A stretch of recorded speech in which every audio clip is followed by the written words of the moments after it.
Okay, welcome back. So today we're doing October-November 2021 question paper 12. So just one question which is not relevant to the new syllabus. That is the function of money. So we will start at question 30. Okay, so country X is an open economy with a floating exchange rate and it changes to a fixed exchange rate. Which combination of policy changes would be most effective at reducing inflation? Okay, so when we're comparing direct and indirect taxes, the one that would be most effective would be direct taxes, higher direct taxes. The reasoning for that: high indirect taxes may also help to reduce inflation, but it's unlikely to be as effective as high direct taxes. Think about this in terms of yourself. So, for example, if you have when you have higher direct taxes, it reduces your disposable income. So it's something that you can see immediately in terms of straight away you've got reduced purchasing power. The higher indirect taxes are less easily available to see automatically. Because they're incorporated into the prices of goods and services, they may not affect your spending as much due to the fact that you'll still have the same disposable income. You'll just be paying a higher price for certain goods and certain services, whereas direct taxes will directly affect the amount of disposable income that you get paid into your bank account at the end of the month. In terms of purchasing power then, so if we have the excuse me, if you have the new fixed exchange rate above the purchasing power, again what we're looking for here is the ability to be able to restrict people's spending. So having the new fixed exchange rate placed above their purchasing power parity will be more likely to restrict their spending than if it was below, because if it was below, essentially they would have more funds freed up to spend. So because we're trying to reduce inflation, we're therefore trying to move aggregate demand to the left. So if we place it above the purchasing power parity, what we're doing is we're restricting their spending more than if we placed it below the purchasing power parity. So therefore that's going to be the most likely, most effective policy to reduce the inflation. Okay, question 29. What would make a policy of raising interest rates less likely to be effective in reducing inflation? So again, we're looking for a contractionary monetary policy here, and we're looking for the one that will not help us essentially to be able to reduce inflation or move our AD to the left. So if aggregate supply is increasing faster than aggregate demand, that is going to help us to reduce our inflation. Remember, when AS shifts to the right, generally what it does is it reduces the price level. Consumers expect prices to rise even faster in the future, so this would be the effect that would make it less likely, because what would happen is they would spend right now, and that would cause aggregate demand to continue to move to the right, with the expectation or the speculation that prices will increase in the future. So remember that consumer optimism or pessimism is one of the strongest movers of the market or of aggregate demand essentially. And if they have the expectation they will continue to rise, then rising interest rates may not have as much of an effect as we would want it to, and they'll continue to borrow and spend even at the increased interest rates which we've just raised. Consumer spending is largely paid for on credit. What that will do is it will make it more likely that we'll be able to reduce inflation, because it will make it harder for them to borrow. And if their spending is paid for from borrowing, which is paid for on credit, then therefore it's going to be restricted by raising the interest rates. And the same for 29 if interest rates are higher abroad. So that'll make it difficult for firms to borrow abroad. And also, lower interest rates than abroad may depreciate the currency, but it's relative to the differences between the interest rates in countries, right? So there is the effect that that could make it less likely, but the one that will be most likely to stop us from reducing the inflation will be consumer optimism or pessimism, which we know is the strongest of all those indicators in determining whether it'll be successful or not.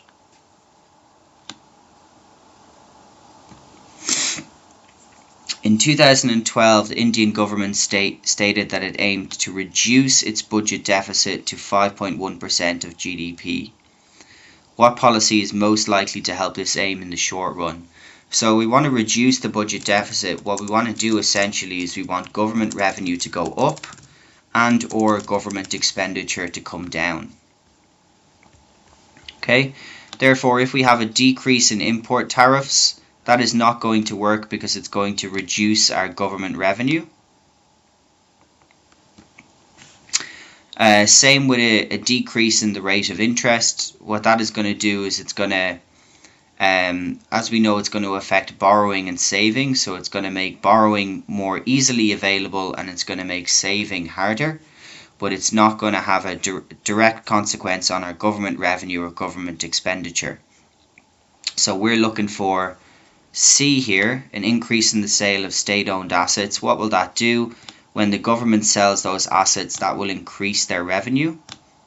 So that will directly help them in the short run to increase their revenue, keep their expenditure the same, which will allow them to reduce a deficit on their budget. And an increase in government pension payments, that would be an increase in government expenditure. So that would actually increase the budget deficit, not decrease the budget deficit.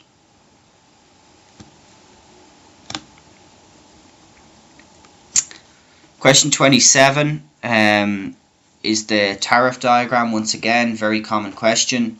Don't overcomplicate it. Go through them systematically to see which one matches up to what they're saying. So which statement about the impact of the tariff is correct? We can see the tariff is this line here, and this is without the tariff. So consumer surplus falls from P1TO to PUO, P1TO to PUO. So we can see that that is incorrect when we apply the tariff. We're asked about what happens when we apply the tariff, not what happens when we remove the tariff. So therefore, they're the opposite way around. Domestic output increases from OQ1 to OQ3. Okay, well that's not going to be affected because OQ1 here is the domestic supply of steel and OQ3 is the domestic demand. So remember that output is relating to the supply level they can put out. So the demand would have no effect at OQ3 here. Import falls from Q1, Q4 to Q2, Q3. So we can see that's correct. Again, that's when they impose the tariff. So we can see the line will shift upwards here when we impose the tariff.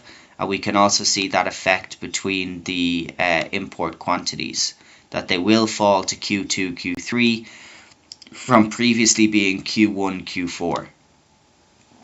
So that one is correct, and therefore tax revenue raised on imports P1YWP will have to be incorrect.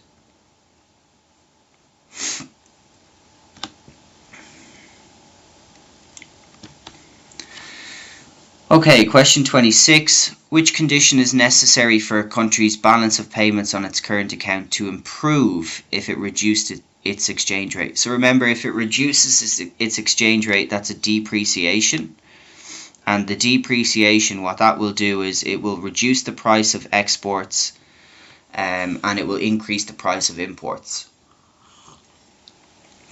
So their price elasticity of supply for A does not affect it. Remember, it's the price elasticity of demand that will help them to improve their current account. Because like we can see in C here, if the sum of the price elasticities of demand, that's what affects our sales, right? Not the supply. The supply is only responding to the demand.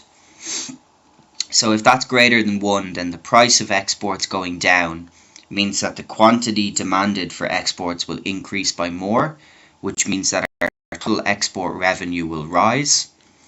If the price elasticity of demand for the imports is greater than 1, then what that's going to do is when the price of imports go up, our quantity demanded again is going to increase by more, which means that our total import expenditure will drop. And if we have higher exports and lower imports, that will help to improve the current account on the balance of payments. So for B and for D, B is completely unrealistic to have an expectation in a free market that they're going to buy all the excess supplies to clear the market, something that just doesn't happen. And D is also unrealistic. Price agreements are not a condition for improving a country's balance of payments. It's based on the market forces, demand and supply.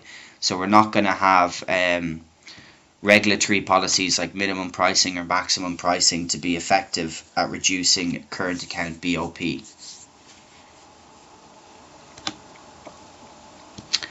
Question 25 is comparative advantage. So remember, comparative advantage is the lower opportunity cost. So what we've got to do in this question is we've got to calculate each of their opportunity costs individually, and the person who has that lowest cost will be the one who has the comparative advantage in making biscuits. So if we calculate Laura here, we can see that for Laura, 1 biscuit equals, she has to give up 0.5 cakes. For Mo, 1 biscuit equals 1 cake. For Nathan, 1 biscuit equals 0.92 cakes that he has to give up. And then for Omar, 1 biscuit equals 2 cakes that he has to give up. So we can see then, once we calculate the opportunity cost, that the lowest opportunity cost is Laura, because she only has to give up 0.5 cakes every time she makes a biscuit, and therefore she has the comparative advantage.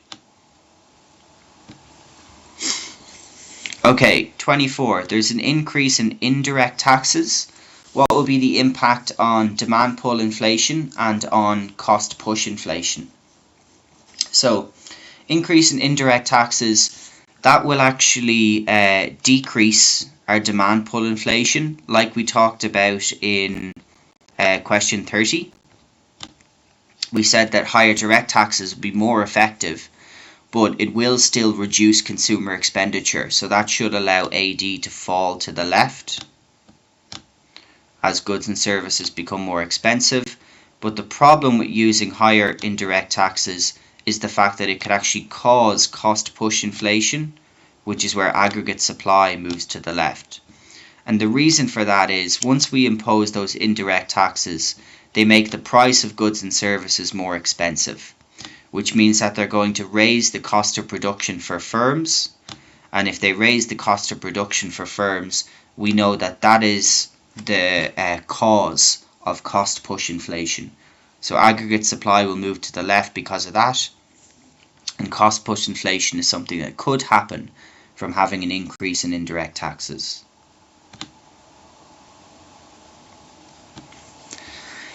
'23 is a terms of trade question. So average price of a country's exports go up by 5%, average price of its imports go up by 10%.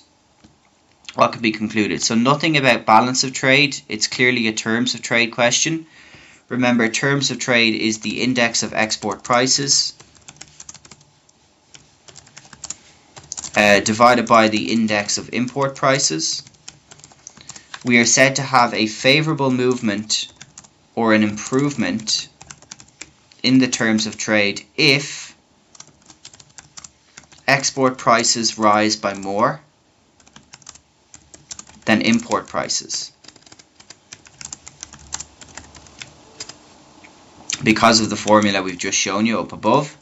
So therefore, in order for us to have a deterioration or a fall in the terms of trade, the import prices would have to rise by more than the export prices, and that's exactly what we can see here. Average price of imports goes up by 10%, average price of exports only goes up by 5%, so that would worsen or deteriorate or fall the terms of trade formula. Okay, so 22. Which argument for protection would be the most relevant if the government of country X decides to exercise voluntary export restraint in its trade with country Y? Okay, so first of all, you need to remember what voluntary export restraint is. And essentially, it's where we agree to restrict our exports to another country. So the reason that we do so is because we want to essentially have a better trading conditions, or we want to have a better trading agreement with that other country that we take place. We agree to restrict it to give them time, for example, to make their domestic industries more efficient and more price competitive, and in return they might agree not to impose any additional tariffs or quotas on us. So it would, for A, achieve an immediate correction in X's balance of trade deficit? No. Remember, what it would do is it would move our exports down and our imports would stay the same. It would actually increase a balance of trade deficit because of that. It would cause the GDP to increase in our country? Definitely not. Again, exports go down, so aggregate demand would move to the left, not to the right, to increase real GDP. It would help us to have improved trading conditions. Yes, that's true, between X and Y. And it would help to reduce the level of unemployment. That's not true. People might lose their jobs. Again, aggregate demand, for example, might move left. It might have an effect on all of our other exports as well. We might have to import more, and that might move AD to the left, the X minus M component for net exports. So again, that's because we're restricting our export revenue essentially for a period of time. Okay, question 21. Why is it that a country's balance of payments must always balance? Okay, so we're not going to go through the other ones for this because this is just a simple do you know why it balances question. And the reason it balances, we can have a surplus or a deficit on the current account, but the current account or the total of the balance of payments also includes the capital account and the financial account. And essentially every transaction that's recorded on that current account will have a corresponding transaction on either the capital or financial accounts. Remember that the balance of payments operates as a double entry accounting system. So essentially every debit has to be recorded as a credit in another area, which means that we should always have a balance of 0 at the end of the balance of payments. So therefore D, A and B are completely irrelevant. It is very simply just to do with the fact that the balance of payments is a double entry accounting system. Every debit has to be matched by a credit. So whatever goes into the current account will face a corresponding transaction in either the capital or the financial account to balance the overall balance of payments.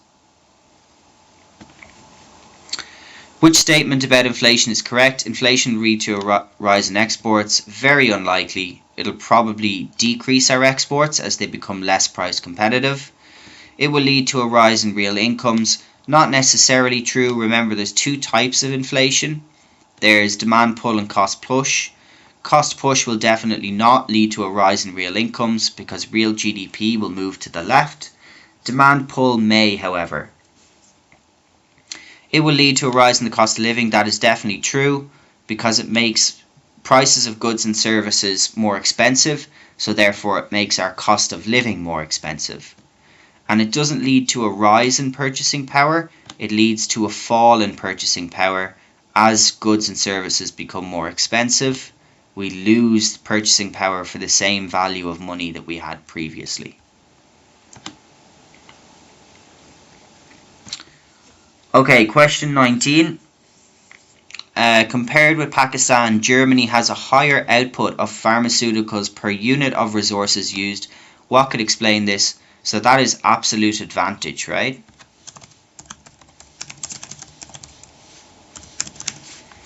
So remember, we have absolute advantage for the reasons for international trade. Unit 6, Chapter 1. Absolute advantage is the country that can produce the higher output. And comparative advantage is the one where they have the lower opportunity cost.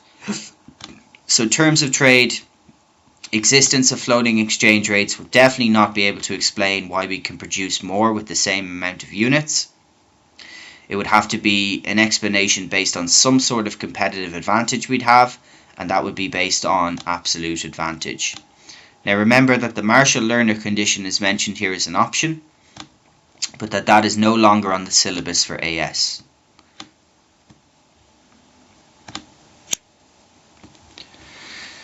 Okay, in an attempt to reduce crime, the government introduces a subsidy on the production of burglar alarms, but sales rise very little. Okay, so sales rise very little. What possible characteristics of the good would lead to that outcome? Very simple. If you just know your PED and PES, both of those elasticities will have to be inelastic or very low, because we're told that the sales only go up by a small percentage.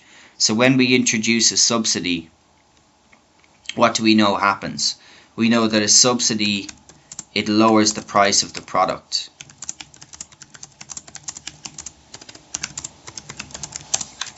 We know that if sales rise by very little, then that means that our quantity traded has only changed by a small amount.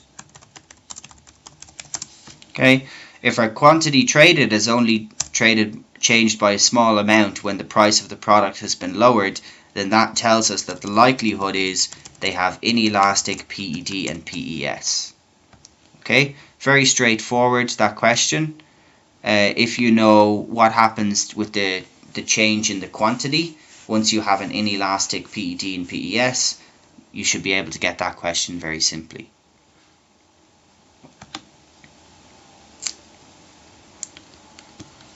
Okay, minimum price question. So if minimum price is increased from P1 to P2, what happens to the amount of apples that are sold? Okay, so remember the apples that are sold is relating to the demand, right? Because we can only sell the amount of apples that are sold in a minimum price, and that's because the supply over here, or a minimum price, creates a surplus, which is excess supply. So essentially they will provide more, or they will supply more apples than will actually be sold in the market. So it will decrease from Q1 to Q2. We can see that's correct. At Q1 here, that's what we'll sell when we have the first minimum price, because that's where it hits the demand curve. And then at the second minimum price, P2, we'll have a further contraction and we'll actually sell less.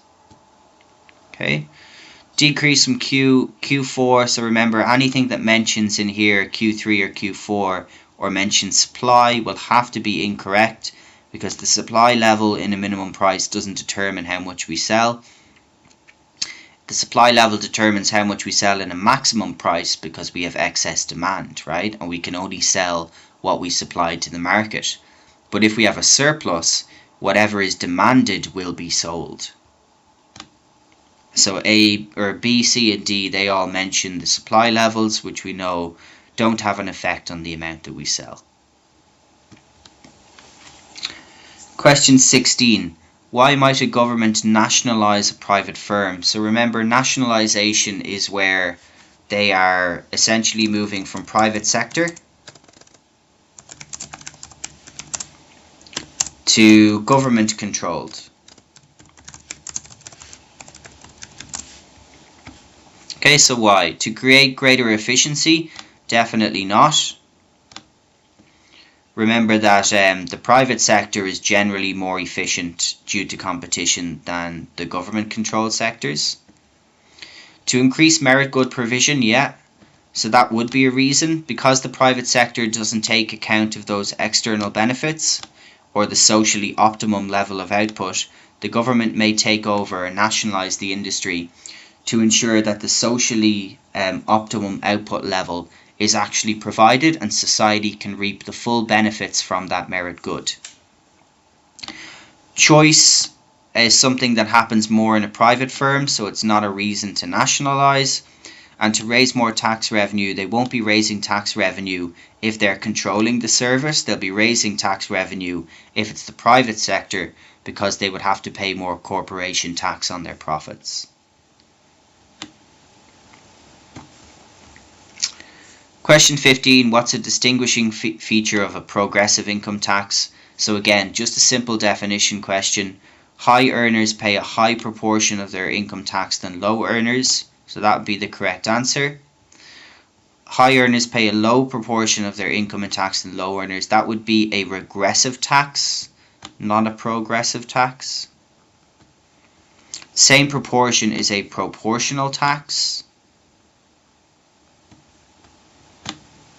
And low earners pay more tax than higher earners. Again, that could be a form of a regressive tax, but remember, the three types of taxation are based on the percentage that they pay, right? Not the absolute terms.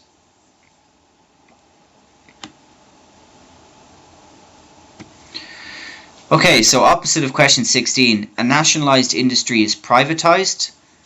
We're told here, assuming there is no change in the output of the industry in the short run, what are the direct effects of the change? Okay, so this is really simple.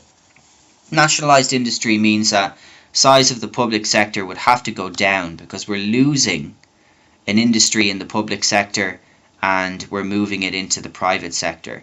So that will have to decrease.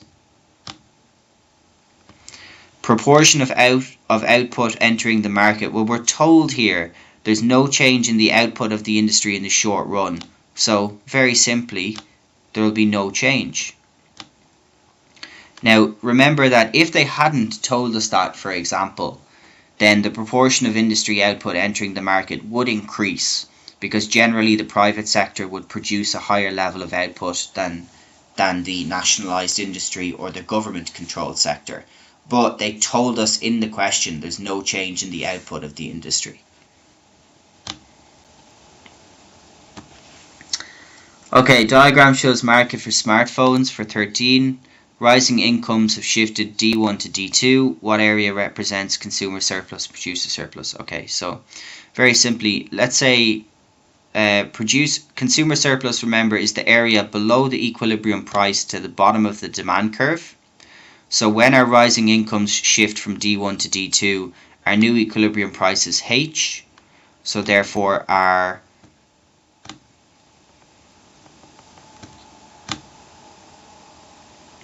consumer surplus is the area above equilibrium price to the top of the demand curve. I was getting ahead of myself there. Producer surplus is the area below equilibrium price to the bottom of the supply curve. So from H to the top of the new demand curve, which is F, into equilibrium here, this will be the consumer surplus. So HFM.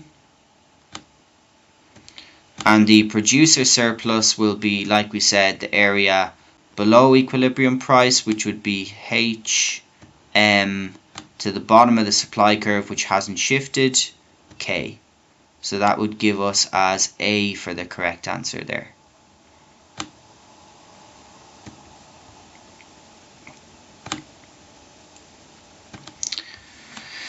Okay, diagram shows three supply curves. What can be concluded about the price elasticity of supply for the curves? Okay, we've covered this. This question comes up all the time.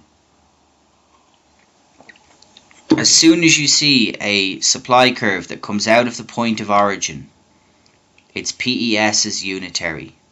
In all circumstances, as long as the supply curve is a straight line from the point of origin, then it will always be a unitary PES, which means the values will remain at 1.00 at all points along the curve. So very simply, price elasticity of supply of each curve is constant. Okay, they don't change, and that's just a simple theory question where if you know it comes out of point of origin and you know that it's a straight line, it will be 1.00 at every point along each of those curves. Okay, table shows quantity demanded for 3 goods. What is the relation? Okay, so we're looking at XED here, which is cross elasticity of demand, because we've got to find out if they're substitutes or complements. So first thing to note is your formula, right? Now when we have XED, if the XED figure is a plus, that means that the two goods have a substitute relationship, and if it is a minus, that means that it's a complementary relationship, or they're complements, right? The formula is the percentage change in quantity demanded of good A divided by the percentage change in price of good B. Okay, so in this example, we just have to figure out if they're following the positive relationship or if they're following the negative relationship. Okay, so we're given the price, right, and we can see that the price is going down. So quantity demanded for good Y is also going down, right? Minus divided by a minus will give us a plus. So that means that for Y, we can tell if it's a plus that it must be a substitute. And quantity demanded for Z is actually rising here as the price of X goes down.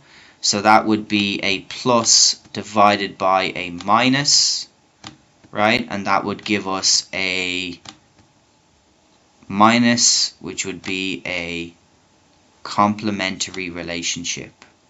Okay, so really it's very straightforward. We follow the price, we know the formula, and we can figure out if the end figure, irregardless of what the figure actually would be, will be a plus or a minus, and that will tell us the relationship. So we can see then that Y is a substitute because it would end up as a plus figure, and that Z is a complement because it would end up as a negative figure.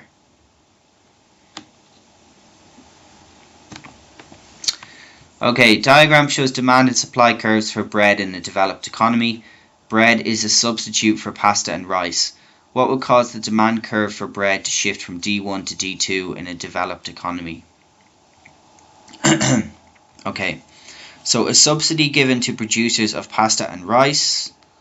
We're looking at the demand curve for bread, right? So a subsidy given to producers for pasta and rice, that will reduce the price of pasta and rice, that will extend the demand of pasta and rice, and that would actually result in bread, which is the one that we're looking at, having a leftward shift in the demand curve because we're told they're substitutes.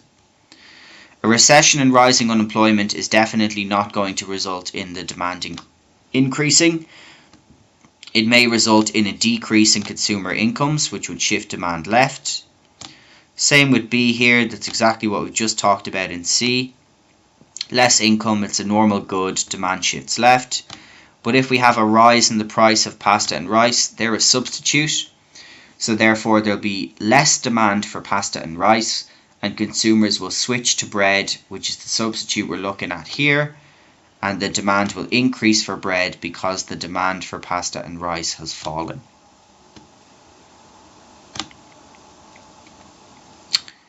Okay, question 9. In 2016, car drivers bought more fuel because the price of oil from which it had been made had fallen. Okay, which market represents change for fuel? So very simple. We should be looking for a supply curve that is shifted to the right. The price of oil from which it was made had fallen, so therefore that's a cost of production lowering, which means that we should see, or we can see clearly that that should be D. Lower cost of production shifts the supply curve to the right, and that's exactly what we can see in D here.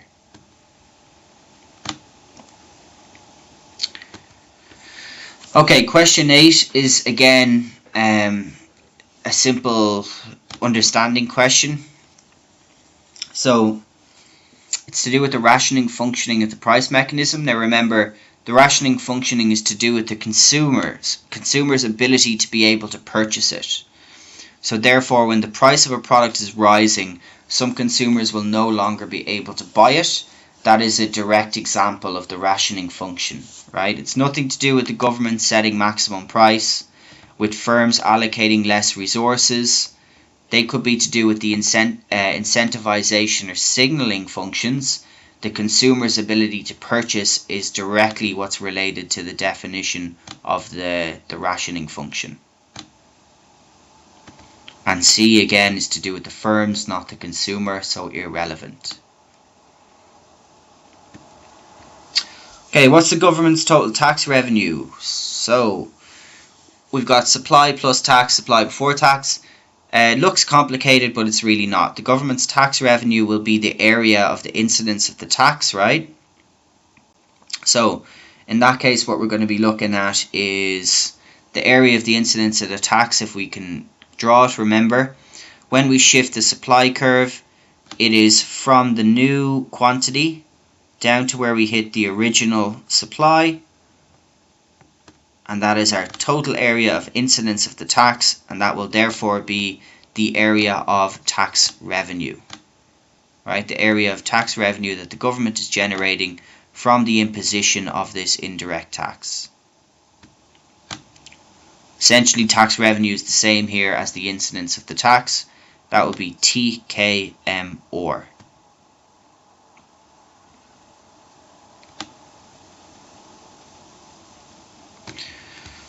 Okay, question 6. What would cause a shift of the supply curve and a movement along the supply curve? Okay, so change in demand would not shift supply curve. Decrease in factor productivity, that would. It would shift supply curve left. Increase in complement would shift the demand curve, not supply. Increase in wage industries, that would shift supply curve left as well. Movement along supply curve, remember, would be relating to a change in demand, right? So in order to have a movement along the supply curve, we would have to have a shift in the demand curve. So the imposition of a tax, therefore, that would also shift the supply curve again, which would not cause a movement along, it would cause another shift. But if we have a change in the demand for good X, that would shift the demand curve, and therefore we would have a movement along our supply curve. Okay, just to show you quickly here, if you remember, say that demand here shifts to the right. What we have is we have a movement up along the same supply curve instead of a shift from another supply curve.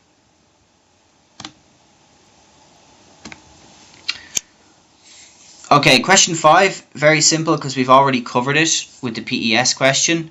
PES is equal to 1. That would have to be a straight line that passes through the origin. So we've just explained that already. Just have a look at the question previously. What question was it? It was question 12 where we explained that there fully. What statement about factors of production is correct? Factor capital includes shares and deposit accounts at banks. No, it doesn't. Remember, capital does not include money. That's a very common mistake. Factor labor includes human-made resources. No, it includes humans, but it does not include human-made resources. Factor land includes forests and undiscovered copper. That is true. Factor enterprise takes risks and is rewarded with interest. That is wrong.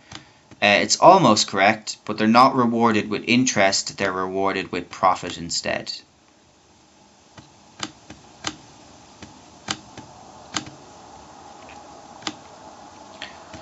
Question 3, what is classified as public goods by economists? So again, I talked about this in previous videos. They always mention the same ones. It will either be flood defences or national defence, or it could be a lighthouse, for example. All of the others, B, C and D, they are not purely non-excludable and non-rivalrous. Remember, hospitals or healthcare is a private good and a merit good at the same time. Just because a government runs another type of good like a national park, or even if they ran the internet, for example, those goods are definitely not non-rivalrous, because the consumption of them will reduce the availability for others. Okay, flood defences is non-excludable and non-rivalrous in nature, and that makes it the public good. Last one, question 1. PPC curve that is shifted from XX to YY. Okay, so what do we see here? We see an increase in the productivity for peas, and we see a decrease in the productivity for beans that are produced per day. So that's what we're going to be looking for in our answers, right? A reduction in working hours to 8 per day, that would not explain why we have an increase in productivity of peas and a decrease in productivity of beans. We would expect the productivity of both of them to decrease in that case. New work schedule where workers spend 6 hours per day picking peas and only 4 hours per day picking beans. No, because we're told here this is of a worker picking peas and beans in a 10-hour working day. A machine that increases the worker's pea picking productivity only. Again, that would not explain it, because what we would expect to see is, in that case, we would not have a decrease in the quantity of beans, we would have the same quantity of beans picked. A decrease in working hours to 8 per day and a machine that increases the pea picking productivity, so that would explain it. Decrease in 8 hours per day would reduce the quantity of beans picked per day from the previous 10 hours. And a machine that increases pea picking productivity would be illustrated by a shift in the PPC to show increased productivity for peas, which is exactly what we have here. Okay, and that's the end of October-November 2021 question paper 12.